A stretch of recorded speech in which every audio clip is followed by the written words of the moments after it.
Tepu, Namaste, Assalamu alaikum, and Necharak. This is Kisank Maya Keparu with another video for you. In this video, I want to do a review of the movie The Invisible Man. But before I do that, I'd like you to hit the like button located at the bottom here. If this is your first time to my channel, welcome. Hit the subscribe button to get notifications on when I go live and when I upload recorded videos. Also, we have free ebooks if you want to read more on the esoteric on my teachings. You can just click on the links below and download the ebooks and start reading right away. Lastly, if you are not a supporter of ours on Patreon, please consider being one. You get exclusive access to instructional videos that'll take you deeper down the rabbit hole and expand your knowledge of the occult, the esoteric, and the spiritual. Last but not least, please share this video with family and friends so we can get the revolution started. All right, so how are you doing? I decided to do this real kind of like late night review. I caught the movie The Invisible Man, and it was quite disturbing. So much that I have this. It's very important. It's apropos to the times. All right. Now, the concept of the Invisible Man, I think it goes back to H.G. Wells, but this movie is in the theaters right now. And as you know, Hollywood is not doing well at all. And the reason is because of COVID-19. So essentially, the theaters are closed. No one's going to the theaters. So what Hollywood did was the smart thing is they started taking their movies that were out in the theaters and releasing them online streaming. So you can actually see The Invisible Man online. You can catch it on Amazon, on YouTube. You can pay for it. I think it's about $20 and check it out. But watch my review first, all right? And a lot of other titles too are also being released online for streaming because it's a way to prevent the bleeding that's going on in Hollywood. They're losing money every day that audiences are not coming to the theaters, they're losing money. But what I want to shed some light on the fact of prior to COVID-19, Hollywood was losing money anyway. You see, when Hollywood started getting involved with identity politics, is when things started to go wrong. And nothing exemplifies this more than the 2016 movie Ghostbusters. It was all female cast. And when it was announced they were kind of rebooting that movie with an all female cast, people were skeptical. Then when the movie hit the theaters, it was an absolute disaster. It was horrible. And since then, we've seen a plethora of films come out with female leads, even Men in Black. And there's nothing wrong with having strong female characters or female-led films. But what we have been getting, as in the case of Star Wars, are these characters that are just horrible, horrible. Like Star Wars Rey, she's a Mary Sue, no character depth, storyline is awful. And this seems to be a trend with Hollywood over and over again. And it's kind of like this. If you are used to seeing something and you're a loyal fan of something, when you go to the movies, you expect to see it. It's like, I don't go to McDonald's, but if you were to go to McDonald's and order a Big Mac, you expect to get a Big Mac. You don't want to open up the box and see like a Whopper or an apple pie because these films already have a built-in audience, a loyal audience. And if you change it up, then you're damaging your brand, and you're not really taking into consideration your core audience. You don't respect them, and this is where Hollywood finds itself now with things like the new Star Trek Discovery, Picard, Doctor Who. We're seeing that they're just gender swapping for the sake of gender swapping and giving you an inferior product. But I want you to understand, I did a video the other day which talked about Black cinema and how it's really mass mind control. So what you're seeing now, it's not about diversity as Hollywood wants to say. They're trying to be diverse. That is not what they're trying to do. They have a specific agenda they're pushing, and they want to create a gender war. They want to elevate women and deprioritize men. In fact, it is misandry. They want to condition the public to hate men and white men in particular. Also, well, I can't say that, not really. I can say, and black men in particular as well. And you'll see this by the way that they elevate the female character and do it in such a way where the male characters come off looking like buffoons or idiots, and you don't have to do that. We have seen countless films of strong female characters where the male characters were just as strong and it didn't take away from the female character, like James Cameron's Alien 2, for example, or the Terminator series with Sarah Connor. Um, but Hollywood tends to think, for some strange reason, that if you're going to put these females in these roles, that you have to diminish or degrade the male characters. So what we're seeing now is a very concerted effort to brainwash the public into creating a gender war, and two, not have any respect for male figures, male characters. Of course, this comes along too with the Me Too movement, the SJW movement. It's all pre-planned. It's all pre-planned to do this. And companies that are out there that are producing superhero films and those type of films, they want to get the audience while they're young, which is why you'll see a lot of identity politics injected into a lot of the children's films, a lot of the superhero films, because the ruling elite can't take over a planet if you have strong alpha men standing in their way. And the way to get around that is to work on the mindset of women by, number one, introducing um, extreme feminism to them. Number two, telling them that all their problems are caused by men and that their enemy is men. And number three, telling them that they can make no mistakes. They're perfect, as in the case of Rey in Star Wars. But anyway, we're not here to talk about that. So The Invisible Man is streaming, so I thought I would get a chance to catch it because I was actually been a fan of The Invisible Man for a while. There was a film that came out with Kevin Bacon called Hollow Man, and that was about him being invisible. It was a very good film. I loved it. It was very entertaining, and the special effects were just out of sight. When I saw The Invisible Man, the reason why I decided to see it, because the trailer itself did not really encourage me to go see it. But they were talking about the technology, the effects, and how the camera plays as a character. And I was like, okay, let me check this out. And so I watched it, and I must say, I think about the first 5 or 10 minutes. Not say first 5 minutes. I was blown away. I was like, this is awesome. This is the first 5 minutes was awesome. And I was like, kudos to the director. I was like, this is great. But just to give you a little bit of history on this, so you understand.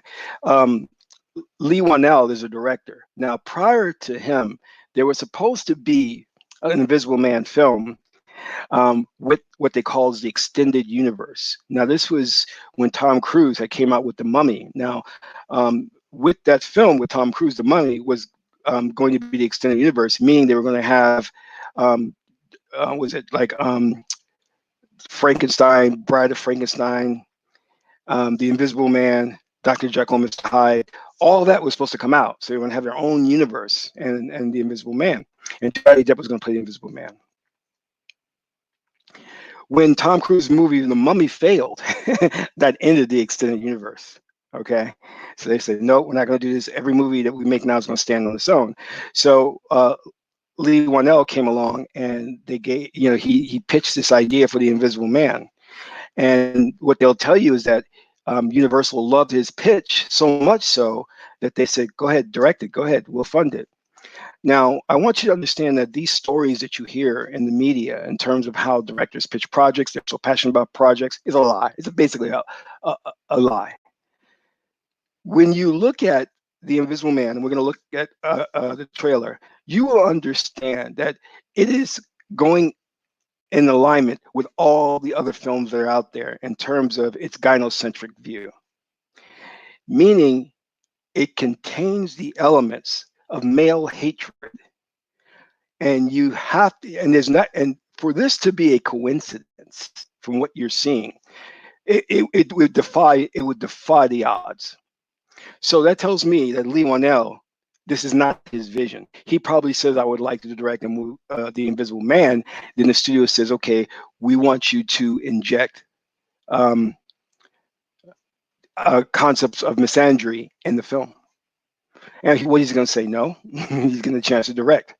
So let's take a look at the film, and then I'm going to go into some details about this so you can understand it.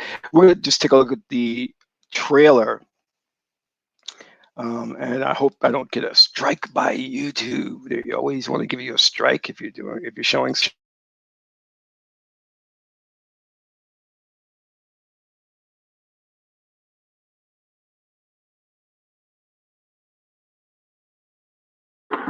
Cecilia, although our relationship was far from perfect, I thought that you would talk to me rather than run away. Are you okay? What happened to him? He cut his wrist. Per his final wishes, you're getting $5 million. Contingent, of course, on the fine print. He can't be to be mentally incompetent. It just doesn't make any sense. What? Adrian wouldn't kill himself. Listen, you're getting your freedom back, okay? Don't let him haunt you. Hello?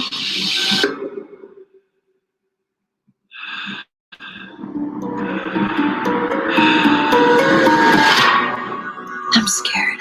You don't have to be scared of him anymore. He was a sociopath, completely in control of everything. He said that wherever I went, he would find me, walk right up to me, and I wouldn't be able to see him. Okay. Someone's sitting in that chair.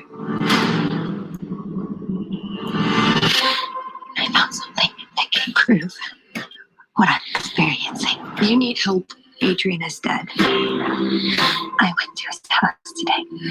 He's not dead. I have a pile of ashes in a box that would disagree with you. He has figured out a way to be invisible. The only thing more brilliant than inventing something that makes you invisible is coming up with the perfect way to torture you, even in death. Adrian's true genius was how he got in people's heads. Don't come any closer. Hey! I'm not crazy. Please listen to me. You're saying the person trying to kill you is in the room right now, but we can't see him? He's listening. Where are you? Where are you? Show yourself! Come on! Do it! There you are.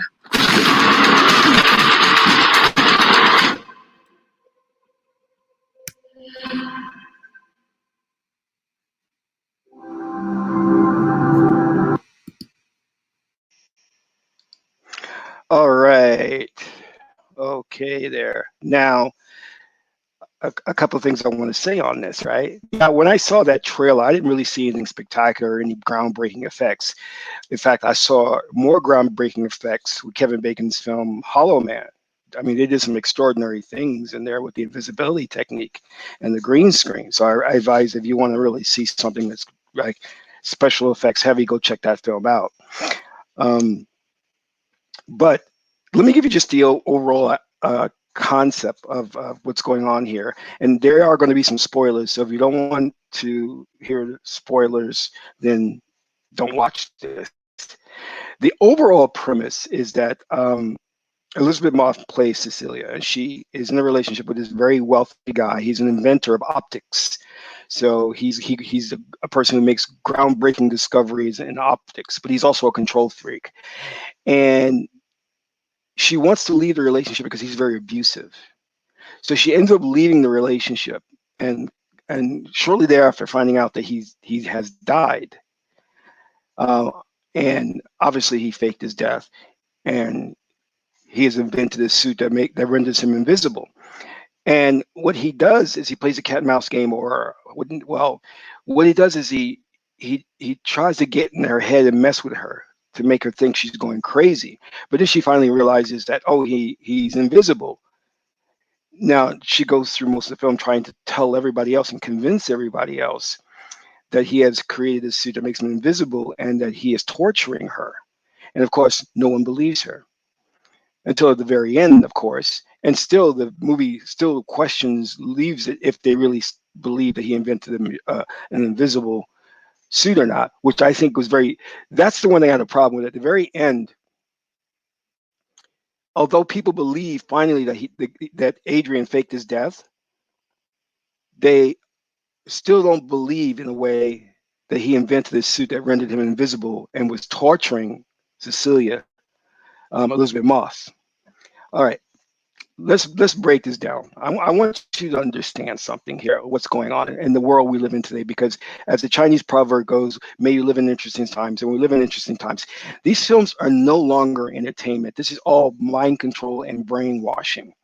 This film is about painting Elizabeth Moss' character Cecilia as a certified victim, and to vilify, demonize her boyfriend Adrian. He is basically a psychopathic killer. All right. Now, I want you to understand the leaps and bounds this film is going through, because you really have to check your brain at the door when you're watching this film. Follow my logic here. Are you following me? I want you to understand how desperate Hollywood is to manipulate your mind, how desperate they are that they defy logic. They don't even think for themselves that what they're doing is totally ridiculous. And if you have a logical mind, you will understand what I'm saying. All right. Um, don't forget to, you get an opportunity, donate to the channel. All right. Now follow my reasoning here. Adrian's her boyfriend, very abusive boyfriend. Okay. Who invents a suit that renders him invisible. This is the breakthrough of the century. He'll get the Nobel Prize. He'll get to sell that technology to the military alone. He would make billions, probably trillions of dollars. But what does he do with this technology he invents?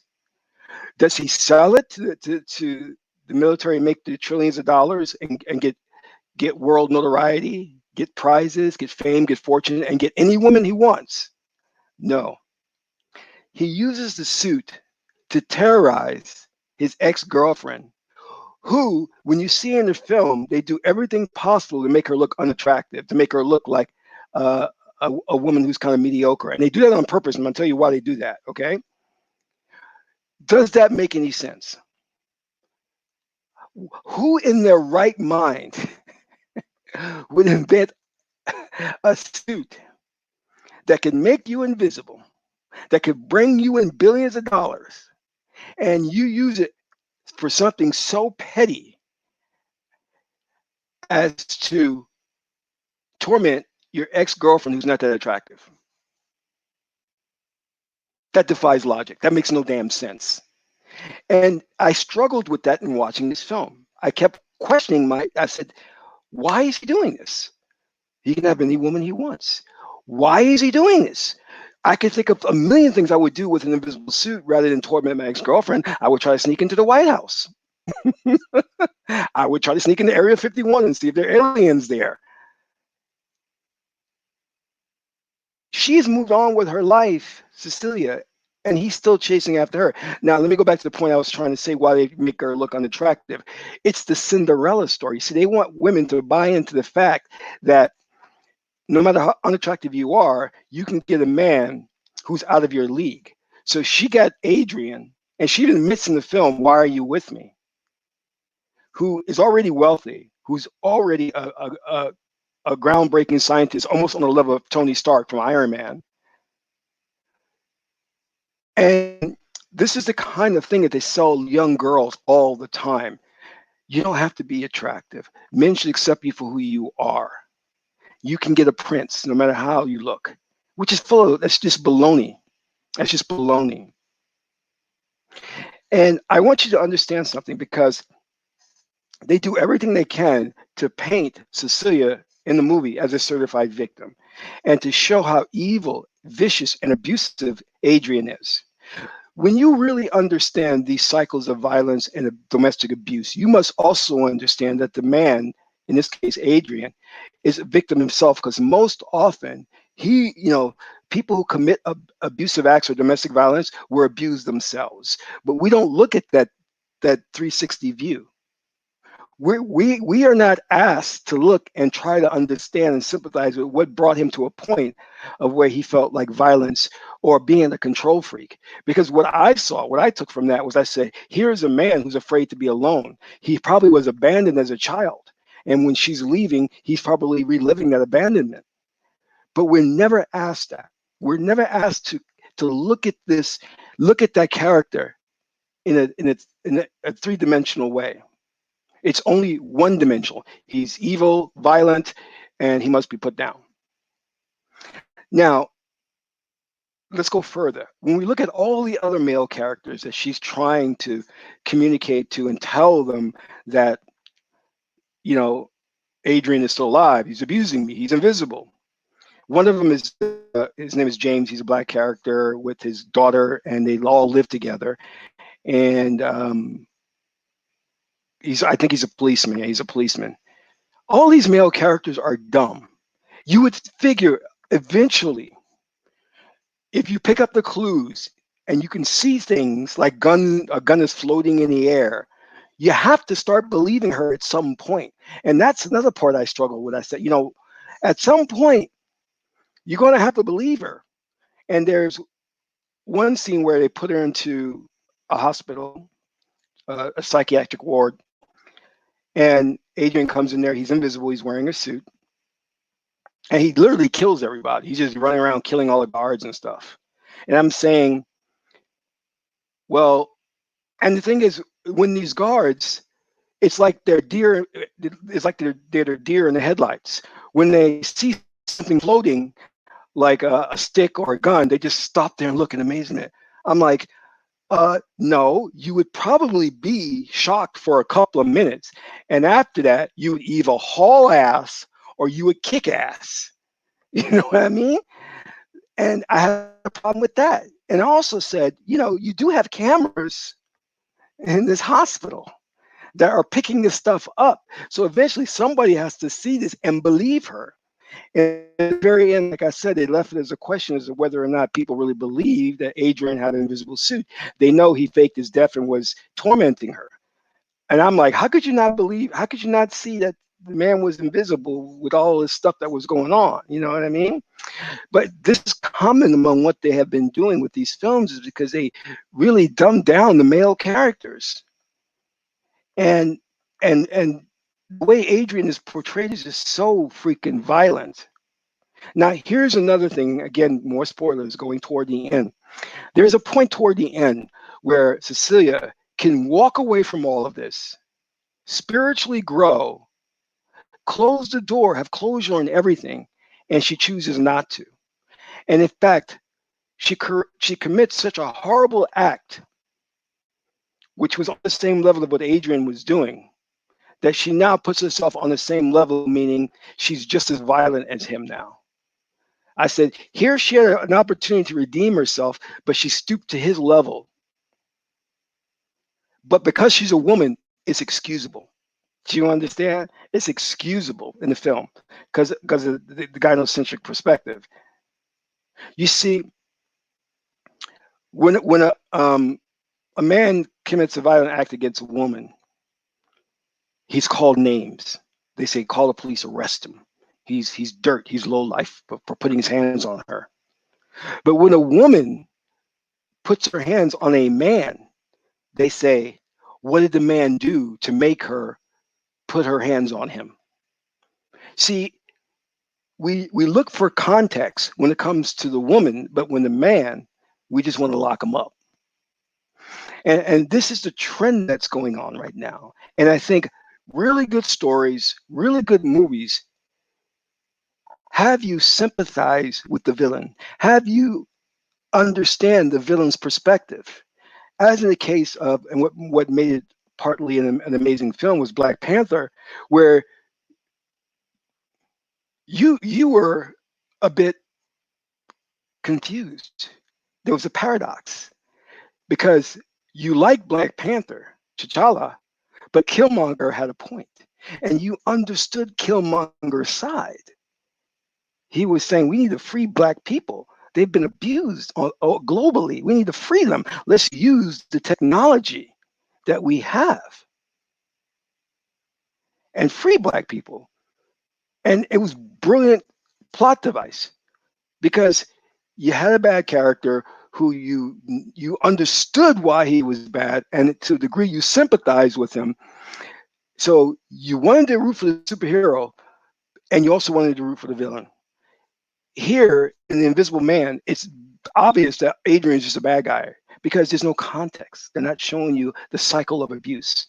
And I guarantee you, for a person like him who doesn't want Cecilia to leave him, that's the telltale sign of a fear of abandonment, a fear of loss. And if you study violence, especially domestic violence, there's many degrees of it. And you will see that if a person is violent in a relationship, more often than not, they were abused. But we never get that context with Adrian. We never see that because the film has an agenda. It wants to paint men as evil. And to do that, it takes leaps and bounds to do that make absolutely no sense.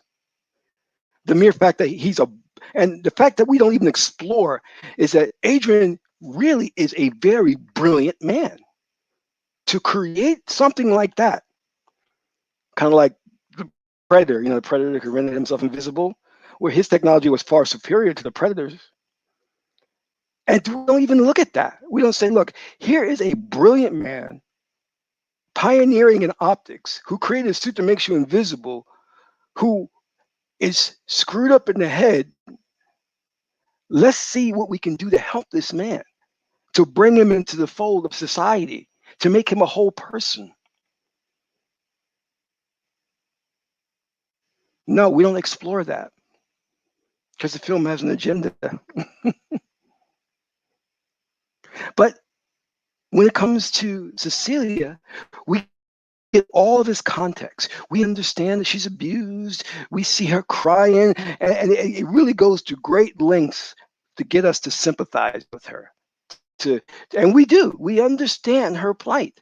But I personally think they take it too far because after a while, I was like, all right, we get it. You're a certified victim. We're getting tired of this now. And if I could change any one thing, what I would do is exactly what James Cameron did in Terminator 2. When Sarah Connor first needed protection from Reese, I think his name was Reese, in the first Terminator, and in the second one, she became a badass bitch. She got her stuff together. She says, I'm not going to be a victim. I'm going to go mano to mano with this guy. And in a way, they were leading Cecilia to that degree. And what would have been nice if she had, I use the term, bitched up and said, I'm going to go mano to mano with Adrian, kicked Adrian's ass, and at the very end could destroy him, could kill him, but showed him sympathy and walked away and said, listen, you're pathetic. You're not worth my time. I'm going to walk away. That would have been a beautiful way to end it. But instead, they chose for her, giving away spoilers, at the very end, she slits his throat, making her no better than him, because that's what he was doing. He was slitting people's throats. I'm like, so, and they do that because they want women to do that. They want women to feel anger and hatred and commit violent acts against men. They want to create this gender war. This is what the mind control system is about. Because it doesn't make logical sense for you to have a character that slits the throat of the antagonist, thereby putting herself on the same level as him. So she is just as evil and just as violent. She has become a murderer herself. What kind of messages does that communicate? It would have been so beautiful, as I said before, to have her beat him down in whatever way she can, look at him as a pathetic, sad creature, and walk away and close the door on him. Then I think women would have felt that they're empowered. They would have seen or learned how to forgive and to move on with their lives. But that's not the agenda. The agenda is we got to have the two hate each other. We've got to have women hate men. We don't want context. We don't want understanding. We don't want to know what the cycle of violence is. We don't want to know that Adrian has had that Adrian was abused by his mother or abandoned by his father. We don't need to know that. We don't want to know that. So it's never written in the script. And then they tout the director and they'll say, this is the director's vision. Yes, it's not the director's vision. That's a lie. He may have come up with the concept, I want to do a movie about the Invisible Man, but all this misandry comes straight out of Hollywood, comes straight out of the ruling elite. Because we're seeing it over and over again in different films, the same theme over and over and over again. Look at Star Wars, look at Rey, right? What did she tell Finn? Every time Finn tried to grab her, she's like, don't touch me. Don't hold my hand. Don't grab me. Where's that kind of like despise coming from? That anger coming from? They want women to be that way. Because men stand in the way of their conquest of the planet. And to deal with that threat, they have to emasculate men in the movies, which is why Black Panther is not an alpha male. He's a beta male. They emasculated him. And with Killmonger, they had to make it seem like you had to hate him, even though he was the good guy.